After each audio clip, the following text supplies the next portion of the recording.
동물이나 식물을 의인화해 가지고 우리 인간들에게 교훈을 주고 또 우리에게 또 삶의 지혜를 이렇게 가르쳐주는 우화가 있죠. 근데 그 우화 중에 참나무와 갈대라는 우화가 있습니다. 오늘 바람이 불던 날 참나무가 갈대를 바라보면서 이렇게 이야기를 합니다. 갈대여, 당신이 자연을 바라보면서 불평하고 원망하는 건 당연한 거예요. 이렇게 이야기합니다.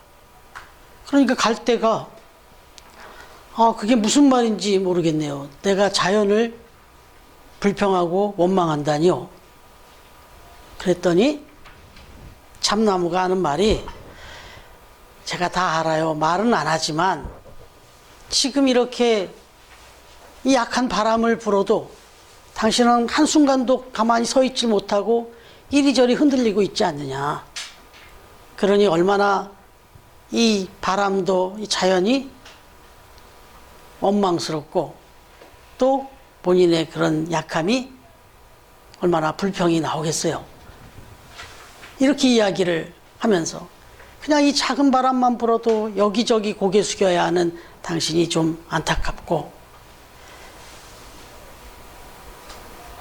만약에 당신이 내 옆에 그렇게 태어나서 내 가지나 내 모습을 통해서 이렇게 보호를 좀 받을 수만 있었다면 참 편안하고 안전하게 그렇게 살 수 있었을 텐데 좀 안타깝네요. 이렇게 얘기를 했다는 거예요. 그러면서 자기는 어떤 바람이 불든 웬만한 바람이 불어봐야 그 바람은 자기는 산들바람 정도밖에 안 되는 그 튼튼한 나무인데 좀 안타깝다. 이렇게 얘기를 한 거예요. 그 이야기를 듣고 갈대랑 잠시 시간이 조금 침묵이 흘렀을까 싶은데 때마침 어디선가 바람이 불기 시작하는데 점점점 바람이 강하게 불기 시작하는 거예요. 그러더니 이 바람이 정말 지금까지 경험해보지 못한 아주 강력한 바람으로 계속 커지더니 거의 태풍 수준이 돼버린 거예요. 강력한 태풍이 불어오기 시작한 거예요.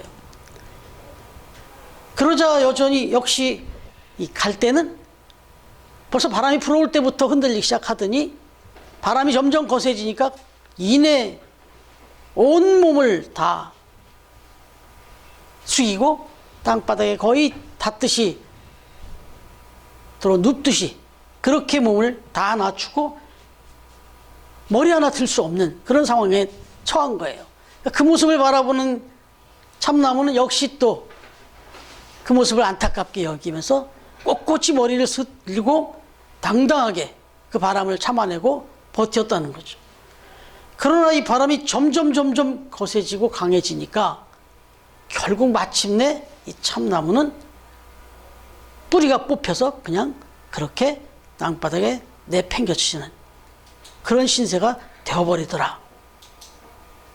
그 모습을 오히려 이제는 비록 땅바닥에 낮은 자세로 누워는 있지만 그 갈대가 그 참나무의 모습을 보면서 오히려 안타까워했다 하는 이런 우화예요.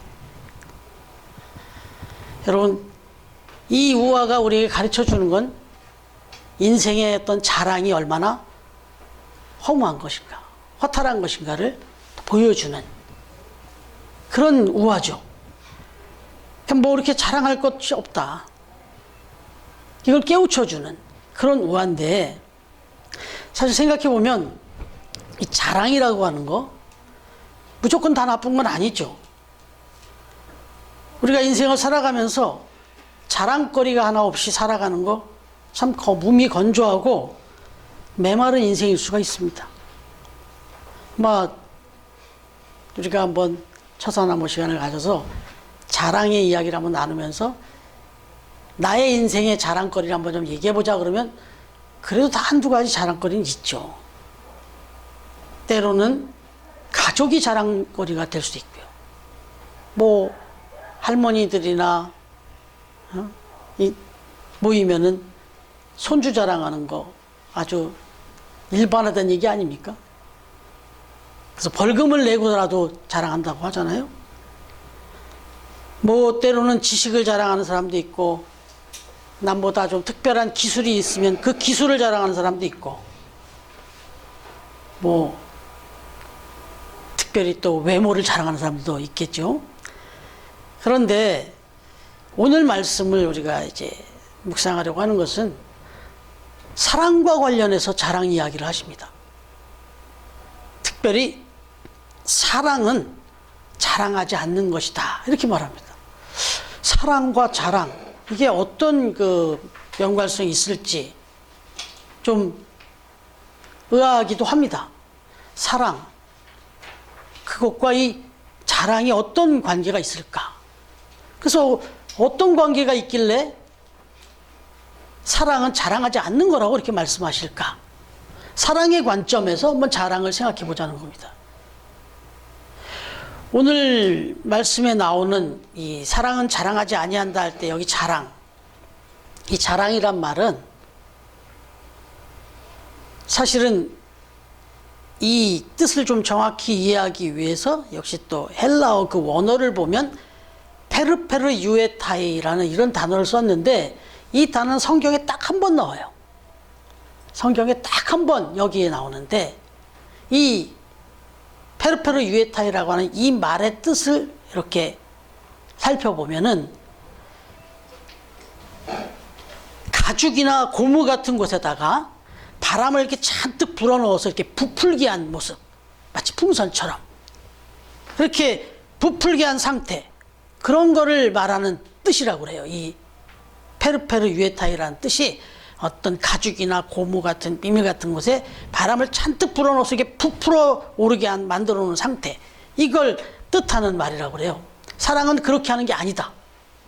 그럼 이걸 우리가 다른 말로 조금 바꿔서 쉽게 이해하면 허세나 허풍이라고 얘기할 수가 있겠죠.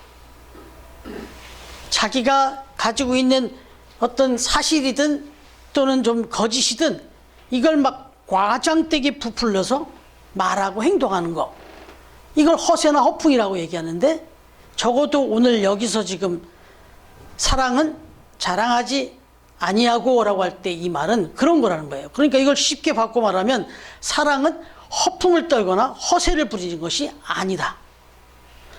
허풍하거나 허세를 부리지 아니하며, 이런 뜻이에요. 그럼 왜 사랑한다는 것은 허풍을 떨거나 허세를 부리지 않는 것일까? 이제 그걸 조금 생각해 보면 지금 이 권고를 하고 있는, 사랑은 자랑하지 아니하며라고 하고 이 말씀을 권고하고 있는 이 사도 바울을 생각해 보면, 이 사도 바울이 바로 허풍할 거리가 많았어요. 허세할 부릴 만한 것이 많았다고요.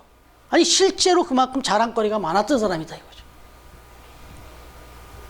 뭐 우리가 사도행전을 통해서도 계속 묵상해 왔고, 또 요한복음 강의할 때도 묵상을 우리가 하면서 여러 말씀을 나눴지만, 특별히 사도행전에서 우리가 묵상하는 것을 보면 이 사도 바울은 물론 이스라엘 족속이에요.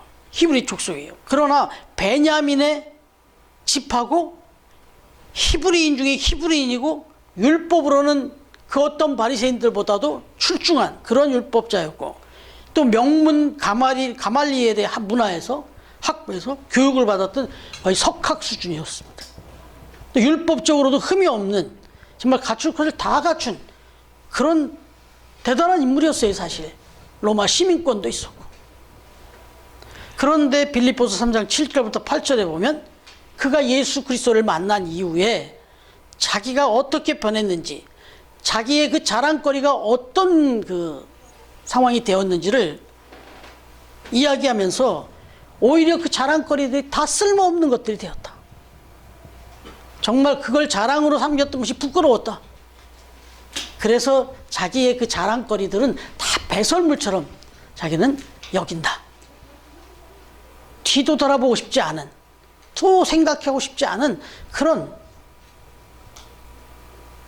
그런 것들로 여겨게 됐다고 이렇게 얘기해요. 그런데 이렇게 하게 된 이유는 정말 자기가 자랑 삼을 것이 생겼기 때문이다. 가장 고상하고 귀한 것이 생겼기 때문이다. 이렇게 말해요. 그러면서 주님을 믿고 알게 된 것이 가장 고상하고 가장 큰 자랑거리가 되었기 때문이라고 그렇게 말해요. 그래서 고린도후서 10장 17절에 보니까 자랑하는 자는 주 안에서 자랑할지니라 이렇게 말해요. 그리고 고린도후서 10장 17절에 이 12장 9절에 보면은 나에게 이르시기를 내 은혜가 네게 족하도다. 이는 내 능력이 약한 데서 온전하여짐이라 하신지라. 그러므로 도리어 크게 기뻐함으로 나의 여러 약한 것들에 대하여 자랑하리니 이는 그리스도의 능력이 내게 머물게 하려 함이라. 이렇게 고백합니다. 근데 사실 이런 이야기들을 하고 있는 이 사도 바울의 고백을 생각해 보면 예수님의 모델이에요. 여러분, 예수님의 그 성품이 성경에 많이 나와 있는데 예수님의 성품 중에 아주 특별하게 또 우리가 주의 깊게 볼 수 있는 성품이 하나 있다면 예수님은 절대로 자랑하는 인생 그런 성품이 아니셨어요. 잘난 척 하신 적이 한 번도 없어요, 성경에 보면. 그런데 예수님만큼 좀 허세를 부리고 허풍을 떨고 좀 잘난 척 할 만한 능력을 갖춘 사람이 또 누가 있어요? 근데 예수님은 어떤 큰 표적을 이루거나 놀라운 기적과 사건을 행하신 이후에도 어김없이 호련히 무리를 피하여서 한 곳으로 그냥 한적한 곳으로 이렇게 피하셨어요. 막 왕으로 삼겠다고 막 올려와도 그냥 조용히 사라져 버리셨어요. 그리고는 어떤 특정한 병자를 고쳐주고 놀라운 일이 벌어지면 또 그 병자에게도 아무에게도 말하지 마라. 오히려 이렇게 절제를 시키고 자제를 시키고 그랬던 분이에요. 한번 생각해 보면 지난주에는 우리가 사랑은 시기하지 아니하며 라는 말씀을 우리가 묵상을 했는데 이어지는 말씀이 자랑하지 아니하며라고 이렇게 했단 말이에요. 그러면 이게 연관성이 있다라고 우리가 생각해 볼 때 지난주에 말씀 나누었던 사랑은 시기하지 않는다라고 할 때 그 뜻은 다 관계적이에요. 결국 자랑도 관계적이라는 거예요. 다시 말씀드리면 시기하지 않는 것은 뭘까? 시기하지 않는 것은 지난주에 말씀드렸지만 나보다 더 잘난 사람, 나보다 더 나은 사람을 부러워하고 나도 그렇게 돼보겠다라는 이런 좀 도전이 되면 좋은데 그 사람을 어떻게 해서든지 내 수준으로 끌어내리려고 하는 거. 나보다 더 잘나고 나보다 더 행복하면 막 그걸 못 보는 거죠. 그래서 그 사람을 내 수준으로 내 모습으로 막 끌어내리려고 막 그 사람을 험담을 하고 미워하고 이러는 게 시기라고 그랬어요. 질투고. 그러니까 나보다 더 자랑거리가 많은 사람을 끄집어 내려가고 내 수준으로 이렇게 끌어내리려고 하는 거. 나보다 더 나은 꼴을 못 보는 거죠. 이게 시기라면 자랑은 뭐겠습니까? 자랑은 어떻게든지 상대방보다 내가 그 위에 올라가겠다고 하는 겁니다. 시기는 상대방을 내 수준으로 끌어내리는 거였다면 이 자랑은 내가 그 사람들 위로 밟고 올라가겠다고 하는 겁니다. 이 두 가지가 사실은 다 나쁜 거죠. 그러니까 시기하지 않는 것이 사랑이라고 말씀드렸는데 자랑하지 않는 것도 결과적으로 상대방에게 상처를 주지 않고 그 사람의 자존심을 뭉개버리고 상대방의 마음을 상처를 주고 이 자랑이 그런다는 거죠. 자랑을 하다 보면 상대방에게 상처를 주고 상대방을 좌절하게 만들고 실족하게 만드는 이런 것이기 때문에 사랑은 자랑하지 않는 것이다. 이렇게 말하는 거죠. 전화가 오네요.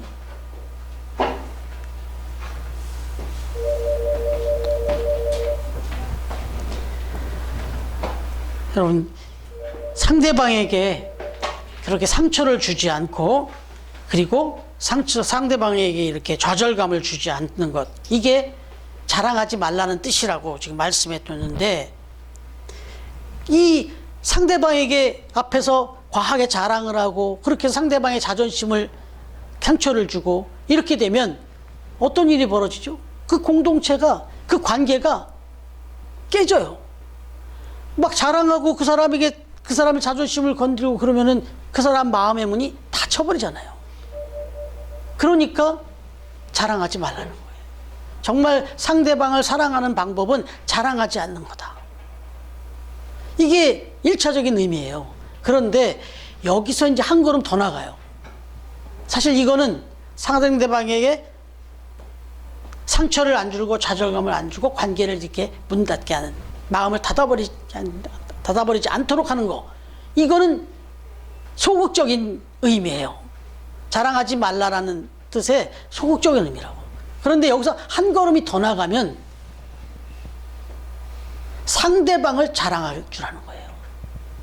사랑은 자랑하지 아니하며라는 말 속에 조금 더 긍정적으로, 더 적극적으로 가보면 사랑은 상대방을 존중해주고 상대방을 자랑해주는 거다는 거예요. 나를 자랑하지 않는 것 정도가 아니라 상대방을 높여주고 상대방을 칭찬해주고 상대방을 존중해주는 거다. 그게 사랑이다 이겁니다. 여러분, 빌립보서 2장 3절에 보면 다툼이나 허영으로 하지 말고 오직 겸손한 마음으로 각각 자기보다 남을 낮게 여기고 그랬잖아요. 다툼이나 하면서 이어지는 말이 허영이에요. 그러니까 다툼 속에는 내가 너보다 잘났다 이거잖아요. 내 말이 너보다 옳다, 네 말은 틀렸다, 내가 더 잘났다, 내가 더 옳다, 이걸 막 가지고 주장하는 거, 뭐 여기 표현대로 자랑하는 거예요. 그런데 겸손한 마음으로 각각 남을 오히려 나보다 낮게 여겨라. 상대방을 존중해주고 상대방을 칭찬해주고 인정해줘라. 상대방을 더 자랑해주라는 거죠. 이게 사랑은 자랑하지 아니하며라는 말 속에는 자랑은 무조건 하지 말라는 게 아니라 내 자랑을 하지 말고 상대방을 자랑해줘라, 이런 얘기입니다. 예수님께서도 아까 말씀드린 대로 그분의 일생에, 그분의 성품 중에는 자기 자랑이 없었다. 자랑할 거리라고 생각하면 뭐 어마어마한 것들이 많았지만 절대로 자기를 드러내거나 자랑하지 않으셨다고 했는데, 이건 소극적인 거고, 더 중요한 의미는 예수님은 제자들을 그렇게 자랑하셨어요. 상대적으로 부족함이 많았던 제자들인데 칭찬을 아끼지 않으셨습니다. 물론 따끔하게 충고하고 혼낼 때가 있었겠지만 더 중요한 거는 상당 부분이 제자들이, 우리가 아는 훌륭한 제자들이, 모범스러운 그런 제자들이 되기에는 예수님의 무한 신뢰와 인정과 존중과 자랑이 있었다. 베드로를 처음 선택하실 때 이렇게 부르셨습니다. 요한복음 1장 42절에 보면 데리고 예수께로 오니, 안드레가 이제 동생 안드레가 베드로를 데리고 왔더니 예수께서 딱 보시고는 네가 요한의 아들 시몬이니 장차 게바라 하리라. 게바는 번역하면 베드로라, 이렇게 말씀하셨어요. 뭐냐면 네 이름이 시몬, 맞다. 바람에 흔들리는 갈대, 서두에 우화를 말씀드렸지만 이 시몬이라는 이름이 바람에 흔들리는 갈대라는 뜻이에요. 근데 그 이름처럼 넌 그런 사람이 맞긴 맞는데, 그러나 내가 보는 너는 반석 같은 존재다. 그런 사람이 될 거다. 너는 그만한 존재가 된다. 이렇게 인정해 주셨어요. 어이, 얼마나 그 베드로가 기분이 좋았겠어요. 시몬이 아니라 너는 베드로, 페트라, 너는 반석 같은 존재가 될 것이다. 너는 반석 같은 사람이다. 이렇게 인정하고 존중을 해줬어요. 결국 여러 시간들과 또 우여곡절을 거쳤지만 결국은 그렇게 되잖아요. 진짜 그런 사람이 됐잖아요. 근데 어쨌든 여기에는 예수님의 그 베드로를 향한 존중과 자랑이 있었어요. 모든 사람 앞에서 베드로라, 베드로라. 이는 베드로다. 이렇게까지 인정해주고 불러줬다는 거죠. 마태복음 16장 16절에도 보면 베드로가 예수님의 질문에 대해서 이렇게 말하죠. 주는 그리스도시요 살아계신 하나님의 아들이십니다 라고 고백하니까 18절에서 뭐라면 내가 네게 이르노니 너는 베드로다. 맞다. 너는 베드로 맞다. 내가 이 베드로 그 이름 그 반석 위에 내 교회를 세울 것이다. 음부의 권세가 너를 이기지 못할 거다. 이건 극찬이에요. 극찬. 엄청나게 칭찬했어요. 그리고 요한복음 17장에 가보시면 예수님이 이제 사역을 마치고 하나님 앞에 이제 부름을 받고 이제 승천할 십자가 사건을 앞두고 그리고 부활할 그 사건을 염두에 주시고 하나님께 마지막으로 중보의 기도를 드립니다. 그런데 6절에 보면 그들은 아버지의 말씀을 하나님 아버지의 말씀을 모두 다 지켰나이다. 10절에는 내가 그들로 말미암아 저들로 말미암아 영광을 받았나이다. 이렇게 기도를 하세요. 근데 여러분 이 기도에 대해서는 제가 요한복음 강의할 때 말씀드렸는데 이 기도를 듣는 제자들은 민망했을 거예요. 왜냐하면 자기들이 그러지 않았거든요. 자기들이 무슨 하나님의 말씀을 다 지켰어요. 하나님 말씀에 대해서 이해도 잘 못하고 계속해서 흔들리고 그리고 무슨 예수님께 영광을 돌렸어요.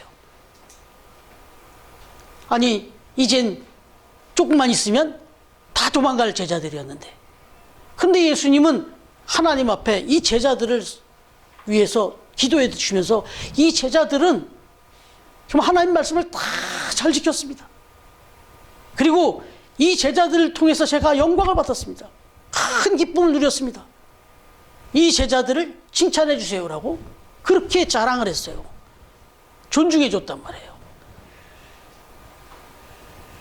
근데 정말 나중에 그렇게 바뀌었단 말이죠. 정말 말씀을 끝까지 목숨을 걸고 지켰고 지켰기 때문에 그렇게 말씀하신 게 아니라 지킬 것을 기대하면서 정말 그렇게 잘 지키는 그래서 정말 예수님을 통해서도 또 하나님께도 영광을 돌리는 제자들이 되길 간절히 기대하는 마음으로 그 마음으로 그렇게 기도해 드렸다. 이게 사랑이라는 거죠. 예수님은 제자들을 정말 사랑의 눈으로 봤기 때문에 그 허물을 바꾸어서 칭찬거리로 자랑거리로 그렇게 했다는 거예요. 여러분 심리학 용어 중에 피그말리온 효과라고 하는 말 들어보셨을 거예요. 피그말리온 효과. 그리스 신화에서 따온 이 말인데 제가 2주 전에 영상으로도 한번 보여드렸었는데 누군가에게 관심과 기대를 갖고 이렇게 칭찬을 해주고 이렇게 존중을 해주면요. 자꾸 그렇게 칭찬하기는 좀 부족한데도 계속 칭찬해주고 정말 인정해주긴 정말 너무 좀 안타까운데 마음이 안 찬데도 계속해서 존중해주고 여기에는 사랑하는 마음으로 정말 그렇게 되기를 바라는 마음으로 해줬더니 그렇게 변하더라는 거예요. 이게 피그말리온 효과입니다. 임상실험을 해본 거예요. 한 그 교사가 어떤 학생을 딱 정해놓고 그 학생을 정말 좀 부족함이 있지만 계속해서 넌 정말 실력이 있다. 넌 좀 어쩜 이렇게 이런 걸 잘하니? 너는 정말 우수한 그런 재능을 가졌다. 계속해서 인정해주고 또 너는 앞으로 이런 그 은사를 가지고 이렇게 하면은 정말 이런 인물이 될 것 같아. 하면서 기대를 가지고 계속해서 칭찬해주고 계속해서 그런 존중을 해줬더니 그렇게 변하더라는 거예요. 그 확률이 상당히 높더라는 거예요. 100%라고 할 수는 없지만 피그말리온 효과라는 게 그런 임상시험에서 나왔다는 거예요. 실제로 우리 나라에서도 얼마 전에 서울대학교에 입학한 학생들을 대상으로 한 120명을 조사를 했다네요. 그러면서 그대들이 이 공부에 집중할 때 여러분들의 그 학습 효율을 이렇게 높이는데 영향을 미친 요인, 이거를 이렇게 이제 설문으로 조사를 해봤더니 70여 명이 한 60%의 학생이 부모님의 격려와 기대였다는 거예요. 부모님이 자기가 그 학습을 진행해 오는 과정 속에서 정말 기대를 꺾지 않으시고 계속해서 긍정적인 그런 시그널을 계속 보내주셨다는 거예요. 그게 상당히 자기가 오늘 이렇게 이제 서울대학에 입학해서 이런 또 만족한 결과를 얻는 데에는 아주 중요한 요소가 그 부분이었다라고 그렇게 대답한 학생이 70명이 넘었다는 거예요. 이게 그대로 나타난 거죠. 여러분, 우리 이제 우리의 삶의 자리로 돌아와서 한번 질문을 해보면, 저도 아내와 결혼을 해서 또 자녀를 낳고 제 모습을 떠나서 자녀들에게 기대를 가진 건 사실이지만 그 기대감에 대해서 표현하는 방식에서는 사실 칭찬과 존중보다는 자꾸 왜 이렇게까지 못하는지에 대한 것만 얘기를 많이 했던 게 사실이거든요. 좀 부끄러운 얘기지만 누구나 한 번씩은 경험한 거라고 생각하고 제가 좀 편하게 이야기를 드리면, 자녀가 조금 뭔가 마음에 안 드는 게 생기면은 나는 아닌데, 나는 그런 모습이 없는데, 나는 절대 그런 적이 없는데, 그건 아내의 성향을 닮은 거다. 엄마 닮아서 그런 것 같다. 또는 엄마는 아빠를 닮아서 그런 것 같다. 이 얘기가, 아니 좋은 일 또는 좀 부족해도 정말 칭찬할 일 있으면, 아 정말 아빠를 너무 닮았다. 그 아빠도 좀 높여주고 칭찬해주면 되는데 꼭 못된 것만 찝어가지고 그거를 꼭 부인 닮았다, 아빠 닮았다, 이럴 때가 얼마나 많았냐 이거죠. 예, 우리 연승이가 격하게 공감하는 것 같은데. 저희 집 셋을 키울 때도 솔직히 보이지 않는 싸움이 있었어요. 사모하고 저하고. 예. 저희는 그렇게 막 격하게 뭐 이야기를 꺼내놓고 하지는 않았지만, 내면에는 자녀들에게서 좀 단점이 보일 때면 마음속에서 난 그런 게 없는데 이게 뭐야 도대체, 이런 생각. 사모도 했는지 모르겠습니다만은 저는 솔직히 했습니다. 근데 말씀을 통해서 다시 한번 깨닫는 것은, 자랑은 정말 상대를 해주는 거다. 상대방을. 부모는 자녀를, 자녀는 부모를, 아내는 남편을, 남편은 아내를. 뭐 존중할 만해서, 자랑할 만해서가 아닐지라도 존중해주고 자랑해주고 칭찬해주면 정말 그런 사람이 되더라. 이건 피그말리온 효과로도 그렇고, 그리고 더 깊은 의미는 그게 사랑이다. 그게 사랑이다.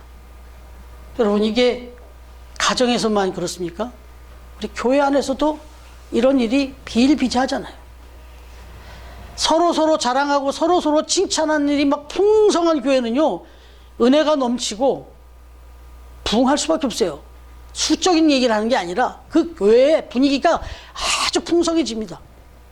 그런데 뭐 요만한 일만 하나 생기면 계속해서 단점을 자꾸 이야기하고 하면은 그런 교회는 은혜가 말라버리죠. 그래서 전에도 말씀드렸지만, 그래서 그 책을 꼭 한번 읽자고 그랬던 거예요. 감자탕 교회 이야기. 그 책 읽으시면서 소감 하나 딱 나오잖아요. 여긴 도대체 뭔 이렇게 자랑거리가 많아. 그 교회는 그 저자부터 그렇지만 목사님이 나중에 칼럼 뒤에 또 첨부한 것도 그렇고 온통 자랑투성이에요. 자랑투성이. 그런 교회가 은혜로운 교회, 건강한 교회가 돼서 또 하나님이 기뻐하시는 교회가 돼서 또 그렇게 또 부흥해서 또 놀라운 일들을 이루더라 이거죠. 이미도 우리 처음 교회 참 좋은 그런 모습으로 지금 이렇게 성장해 가고 있는데, 다시 한번 오늘 말씀을 마음에 새기면서, 혹시 여러분 자랑거리가 많이 있을지라도 내 자랑은 최대한 절제하시고, 내 자랑은 최대한 좀 낮추시고, 상대방의 단점까지도 정말 사랑으로 봐주시고, 서로 자랑하고 서로 칭찬하고 서로 존중함으로 기꺼이 기쁜 마음으로 배려하면서 그렇게 사랑함으로 정말 사랑이 넘쳐나는 그런 우리 처음교회, 그리고 또 우리 처음교회 성도님들의 가정이 되어질 수 있기를, 우리를 바로 그렇게 사랑해 주고 계시는, 우리를 사랑해 주시고 칭찬해 주시고 존중해 주시고 끝까지 우리를 향한 그 사랑을 놓지 않고 계시는 우리 주님의 이름으로 축복하며 축원합니다. 기도하겠습니다.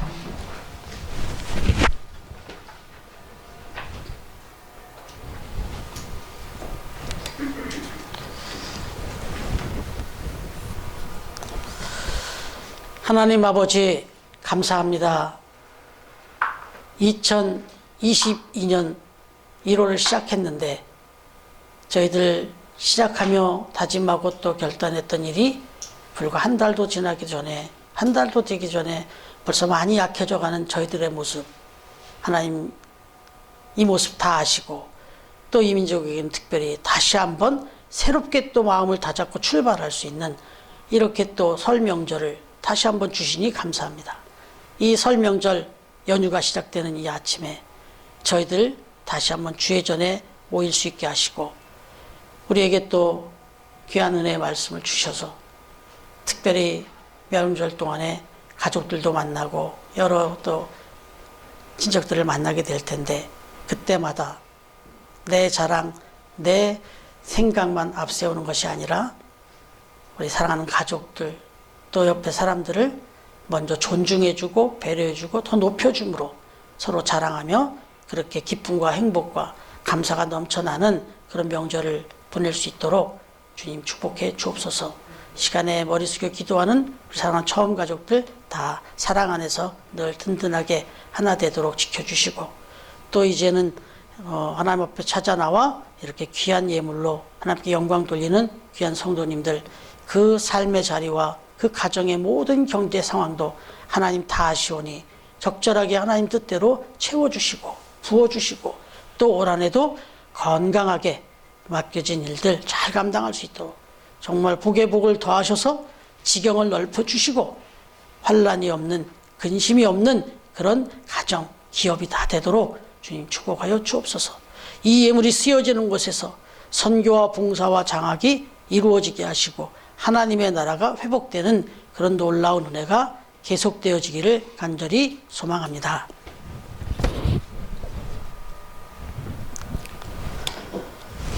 이제는 우리 주님 예수 그리스도의 은혜와 하나님의 사랑과 성령님의 교통하시는 은총이, 사랑은 자랑하지 아니하며 이 말씀의 의미 깊이 새기고 나 자랑은 내려놓고 내 곁에 사랑하는 가족들 또 사랑하는 이웃들, 사랑하는 성도들을 더 높여주고 세워주고 존중하면서 정말 아름다운 사랑의 공동체를 이루어가는데 쓰임받을 것을, 그렇게 살아갈 것을 다시 한번 다짐하며 나아가는 우리 처음 가족들 머리 위에, 가정 위에, 삶의 자리 위에, 그리고 처음 교회 위에, 그리고 세이브존과 기쁨의 집 위에 이제로부터 영원토록 함께해 주시기를 간절히 축원하옵나이다.